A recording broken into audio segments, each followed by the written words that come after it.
OP Chautala अपने अंतिम दर्शन पर है। तमाम राजनेताओं का तांता लगा है और तेजा खेड़ा में आम खास हर कोई वहां पर उनकी अंतिम दर्शन पहुंच रहा है। अब से कुछ देर पहले राज्यसभा सांसद कार्तिकेय शर्मा भी पहुंचे हैं। इसके अलावा अंतिम संस्कार में सूबे के मुख्यमंत्री नायब सिंह सैनी भी शामिल होंगे। साथ ही साथ उपराष्ट्रपति जगदीप धनखड़ के भी पहुंचने की उम्मीद है। लेकिन कुछ कहानियां और किस्से हैं ओपी चौटाला के बारे में जो उनके दर्शकों को, उनके चाहने वालों को जरूर जाननी चाहिए। ओपी चौटाला एकमात्र ऐसे मुख्यमंत्री हरियाणा के इतिहास में रहे हैं जो पब्लिक डोमेन में आमतौर पर धोती कुर्ता पहन के आते थे। उसके बाद चाहे भूपेंद्र सिंह हुड्डा हो, चाहे मनोहर लाल हो, चाहे नायब सिंह सैनी हो, पब्लिक डोमेन में कोई भी धोती कुर्ता पहन के नहीं है। और रही बात हरी पगड़ी की, वो हरी पगड़ी, वो गहरे रंग की हरी पगड़ी जो उनकी हमेशा पहचान बन गई थी, आज भी उनके पार्थिव शरीर पर उस हरी पगड़ी को पहनाया गया है। इसके साथ ही वो चश्मा जो उनकी पहचान थी, जो INLD की पहचान थी, जो उनका चिन्ह था, जो उनका चुनाव चिन्ह था, वो भी उन्हें पहनाया गया है। बहुत सारे लोग भावुक हैं। हर जनता की, आम और खास की अपनी अपनी कहानियां हैं, क्योंकि कहानियों और एक तरह से मजबूत व्यक्तित्व के वो नेता थे। तमाम लोगों को अलग अलग तरीके से उन्होंने छुआ है, तो हर किसी की अपनी अपनी कहानियां हैं। छोटी मोटी कहानियां ये भी हैं, 1967 से उन्होंने अपने राजनीतिक करियर की शुरुआत की थी। पढ़ाई करना चाहते थे लेकिन कुछ कारणवश पढ़ाई नहीं कर पाए थे क्योंकि पिता देवीलाल जेल चले गए थे। और एक और किस्सा ये भी है कि खुद जेल में रहते हुए जब वो JPT भर्ती घोटाले में जेल में सज़ा काट रहे थे, तब उन्होंने 10वीं की परीक्षा दी, जिसके बाद अब से कुछ वक्त पहले एक मूवी भी बनी है 10वीं, जिसमें अभिषेक बच्चन ने अभिनय किया था। 10वीं पर उन्होंने आधार ये था कि किस तरह जेल में रहते हुए उन्होंने पढ़ाई की, क्योंकि पढ़ाई करना चाहते थे, लगातार आगे बढ़ना चाहते थे, पढ़ने की बहुत ज़्यादा महत्वाकांक्षा थी, लेकिन वो पूरी नहीं हो पाई थी, कुछ राजनीतिक कारणों के चलते, कुछ पिता के जेल जाने के चलते, क्योंकि जिम्मेदारियां बहुत थी। चौटाला परिवार हरियाणा में हमेशा से ही एक मजबूत परिवार रहा है और यही कारण है कि 3 पीढ़ी, आज जो पोते हैं दुष्यंत, दिग्विजय, अर्जुन चौटाला, करण चौटाला, ये सब लीग को आगे बढ़ा रहे हैं। 10वीं की परीक्षा वहाँ पर जेल में रहते रहते प्रिपरेशन की, पास की, फर्स्ट डिवीज़न से पास की कहा जाता है।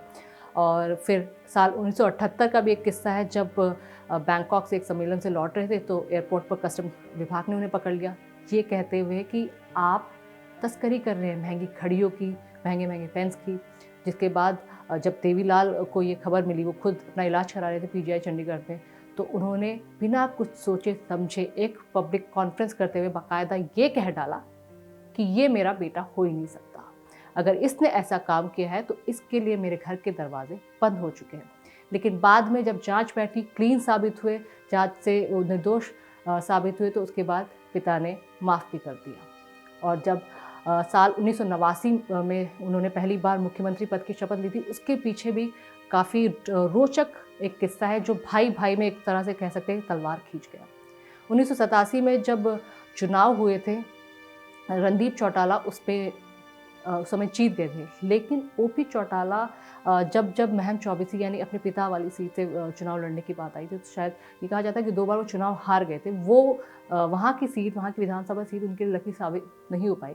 हालांकि ओपी चौटाला सूबे के 5 बार मुख्यमंत्री रहे हैं और शुरुआत इसकी हुई थी 1 दिसंबर 1989 पर। उसके पीछे भी कहानी ये है कि जब पिता देवीलाल को प्रधानमंत्री बनने के लिए ऑफर आया, उन्होंने प्रधानमंत्री का ऑफर ठुकरा दिया। उप प्रधानमंत्री बने देश के, तो तभी तुरंत हरियाणा को भी एक मुख्यमंत्री चाहिए था। रणदीप चौटाला ने अपनी पूरी प्लानिंग, पूरी सेटिंग तय कर ली थी। दिल्ली के एक होटल में तमाम विधायकों से मुलाकात के बाद अगले दिन चंडीगढ़ पहुंचे और मुख्यमंत्री पद की शपथ लेने वाले थे, लेकिन जैसे ही पिता देवीलाल को ये खबर पहुंची, ये भनक हुई, तुरंत ही उन्होंने फैसला लेते हुए ओपी चौटाला को सभी विधायकों की मौजूदगी में, सभी विधायकों की एक तरह से रजामंदी के साथ मुख्यमंत्री पद की शपथ दिलवा दी। इस तरह के और भी किस्से हैं जिससे जो उनके परिवार में एक तलवार खिंचती चली गई। एक छोटा सा किस्सा 2017 का भी याद आता है, जब ओपी चौटाला और खुद अजय चौटाला, उनके बड़े बेटे, जेल में सजा काट रहे थे इस चीज़ को लेकर, क्योंकि JPT भर्ती घोटाले में उनका नाम आया था। दोनों पिता पुत्र जेल में सजा काट रहे थे, जिसके बाद अक्टूबर 2017 में पेरोल पे बाहर आए थे। 22 अक्टूबर का वो दिन था जब गोहाना की एक रैली में दुष्यंत चौटाला मुख्यमंत्री बनेंगे ऐसे नारे लगने लगे थे। लेकिन जैसे ही ओपी चौटाला को इस बात की खबर लगी कि अब मेरे परिवार में तो टूट हो रही है, तो तुरंत ही अगले दिन फैसला लेते हुए अजय चौटाला को, दुष्यंत चौटाला को और दिग्विजय चौटाला को पार्टी से बाहर निकाल दिया। आईएनएलडी से बाहर हो गए, आईएनएलडी से अलग हो गए, जिसके बाद गठन हुआ जननायक जनता पार्टी का। जेजेपी का गठन हम सभी जानते हैं किस तरह 2019 के विधानसभा चुनाव में ये इतिहास था, जब 10 सीटें दुष्यंत के नेतृत्व में जीती गई और उसके बाद बीजेपी और जेजेपी की सरकार बनी। लगातार ऐसे वाक़ये होने लगे थे पब्लिक डोमेन में, रैलियों में, जनसभाओं में, जब दुष्यंत और दिग्विजय अभय चौटाला पर बयानबाजी कस रहे थे। ये बात ओपी चौटाला को नागवार गुजर रही थी कि मेरे ही परिवार में इतनी बड़ी टूट या फूट कैसे हो सकती है।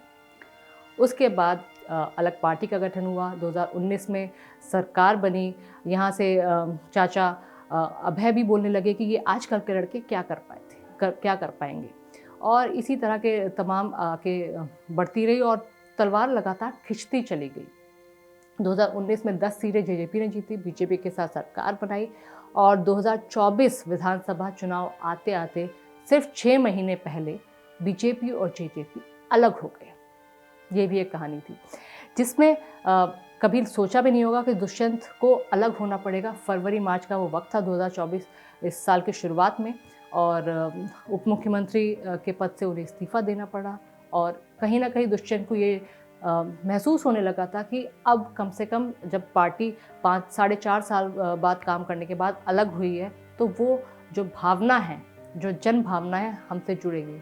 लेकिन महज 2 से ढाई महीने बाद लोकसभा चुनाव थे, लेकिन जिस तरह का उन्हें मतलब धिक्कार या फिर एक तरह से नकारा गया, गांव-गांव में दोनों भाई जाते थे, चाहे वो दिग्विजय हो चाहे दुष्यंत हो, और उन्हें लोग एक्सेप्ट नहीं कर रहे थे।